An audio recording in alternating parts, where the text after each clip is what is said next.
A alta cúpula se reúne no topo de um arranha-céu moderno para julgar os atos de um homem audacioso. O foco da discussão é Seo Ju-hyun, acusado de tomar posse de relíquias de forma totalmente privada. Na mesa de reuniões, os guardiões reagem de formas diferentes diante das acusações. Julian questiona a lógica das invasões, enquanto Jay tenta suavizar a situação, inventando desculpas sobre a medição de riscos. A realidade é dita logo em seguida, confirmando os saques sistemáticos feitos pelo líder do grupo. Lee Seo demonstra profundo cansaço com as atitudes extravagantes do chefe, que chegou ao ponto de rebatizar uma tumba inteira em seu próprio nome. O clima tenso é quebrado por uma transmissão inesperada. O próprio capitão hackeia o sistema da sala para reclamar que ninguém atende suas ligações. O surgimento inesperado do capitão na tela principal gera um misto de surpresa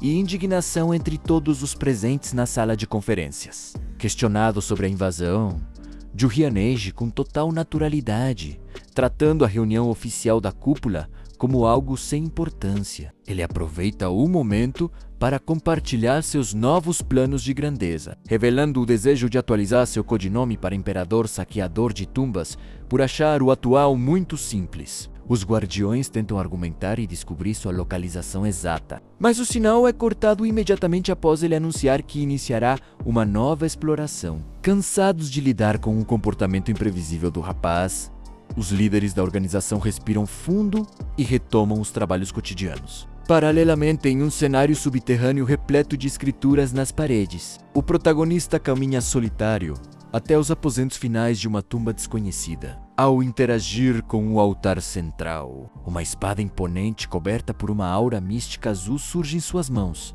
revelando ser um artefato consumível lendário de raridade máxima. Satisfeito com o sucesso do novo roubo, ele exibe um semblante sarcástico, sabendo que acaba de adquirir um poder avassalador para o seu arsenal pessoal. Enquanto Seo Ju-hyun explora o local misterioso, uma presença surge imponente às suas costas. Trata-se da relíquia de classe SSS, a Coroa da Majestade Corvo de Três Pernas, que assume uma bela forma humana e comenta sobre a aparente indiferença do protagonista, mesmo após ele ter obtido um item de nível divino. Ju-hyun explica que pelo tamanho colossal daquela tumba, ele honestamente esperava encontrar algo ainda maior, como um artefato pertencente ao próprio Deus do Sol. O Corvo brinca com a ganância insaciável do rapaz, mas ele rebate com um sorriso sarcástico, afirmando com convicção que não é apenas ambição desmedida.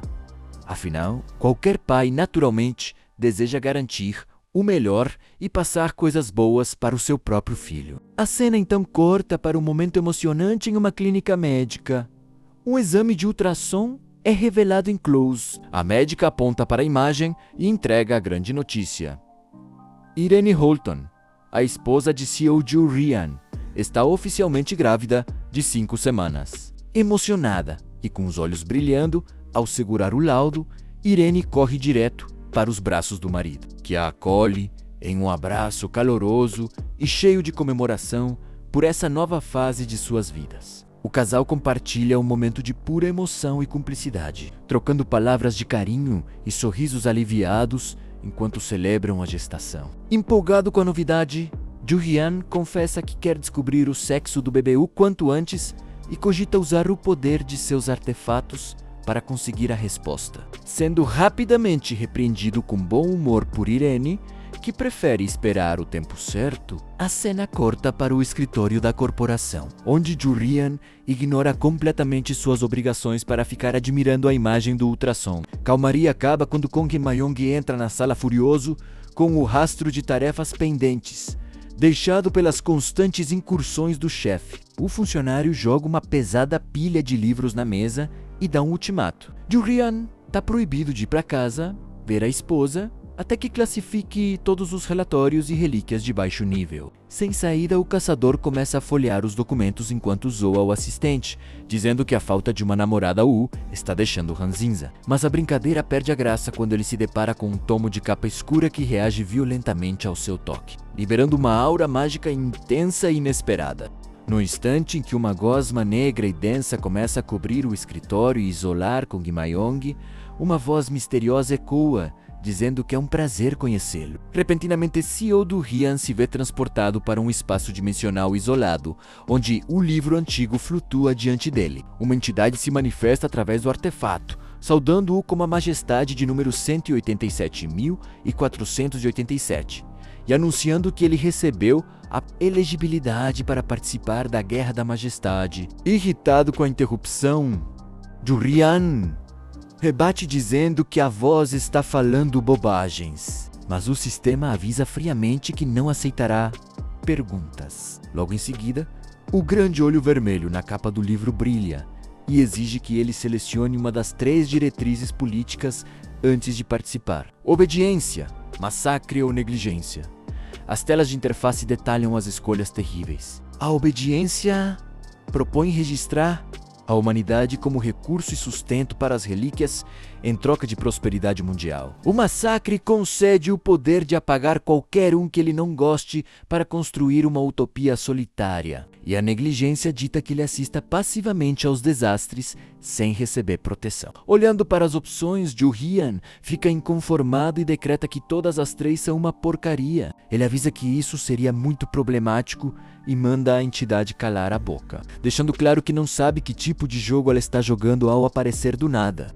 Mostrando o anel dourado brilhando em seu dedo, o protagonista afirma com total convicção que já provou suas habilidades como a majestade e que qualquer luta futura é completamente desnecessária e sem sentido. Diante da rebeldia e da recusa, o livro emana um brilho escarlate intenso, questionando se ele está tentando adiar sua escolha. Diante da recusa firme de Jurian, a entidade do livro solta uma última provocação em tom de ameaça, afirmando que ele vai se arrepender amargamente por adiar aquela escolha. Ignorando o aviso e visivelmente cansado de toda aquela palhaçada dimensional, o caçador apenas solta um suspiro irritado e resmunga para si mesmo o quanto aquela situação é uma completa porcaria, decidido a encerrar o expediente e deixar os problemas de lado por um momento. Ele simplesmente dá as costas e avisa o secretário Kong Mayong que está indo para casa e que não quer ser incomodado por ninguém. O assistente até tenta protestar, surpreso com a saída repentina,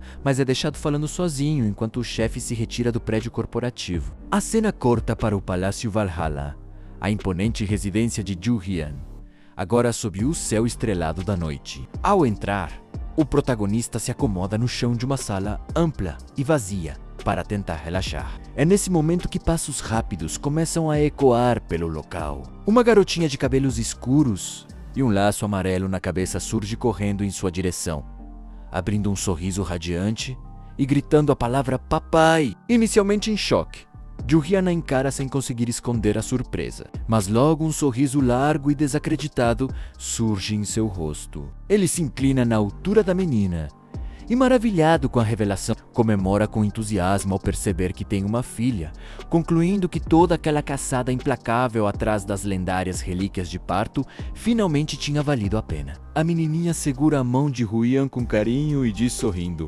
"Ih, papai!" Mas o clima muda instantaneamente. Uma luz misteriosa começa a emanar do toque dela, deixando o caçador completamente em choque, sem entender o que está acontecendo, enquanto o cenário ao redor começa a distorcer em tons de vermelho e roxo. Chorando e começando a desaparecer em meio a faíscas estáticas, a garotinha implora desesperada: "Por favor, lembre de mim." Com lágrimas nos olhos, ela revela o motivo de sua existência: "Porque eu tenho que nascer e proteger você, papai." Em um feixe de luz cegante, a projeção explode e arremessa a consciência de Jurian para longe. De repente, Jurian dá um sobressalto na cama, acordando com um grito sufocado e completamente suado. Ao seu lado, Irene continua dormindo profundamente, alheia ao pânico do marido. Ainda tentando recuperar o fôlego e processar o realismo daquele sonho, ele se pergunta intrigado: o que foi aquilo? A resposta para esse mistério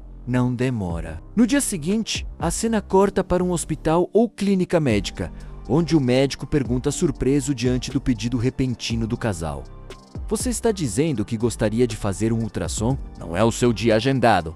Aconteceu alguma coisa?" O médico começa o exame e de repente sua expressão muda completamente para uma confusão profunda, gaguejando sem conseguir acreditar no que vê na tela do aparelho. Ju-Hyun percebe a hesitação e pergunta, já ficando tenso, qual é o problema afinal? É nesse momento que o chão do casal desaparece, com os olhos arregalados de pavor e as mãos trêmulas. Irene descobre a terrível verdade e solta um grito desesperado, revelando que o bebê simplesmente sumiu da sua barriga. O médico entra em choque absoluto, encarando o monitor enquanto tenta passar o aparelho novamente, exclamando que aquilo não faz o menor sentido sob nenhuma perspectiva médica, e questionando como um feto poderia desaparecer do nada. Enquanto Irene chora em pânico na maca, Ju-Hyun fica completamente estático, fixando os olhos no vazio ao perceber que aquela situação bizarra está além do mundo natural. A confirmação de seus piores medos surge logo em seguida, quando o livro misterioso ressurge flutuando em um espaço escuro e avermelhado, ecoando uma voz sinistra na mente do caçador com uma provocação cruel. Eu te disse que você se arrependeria, não foi?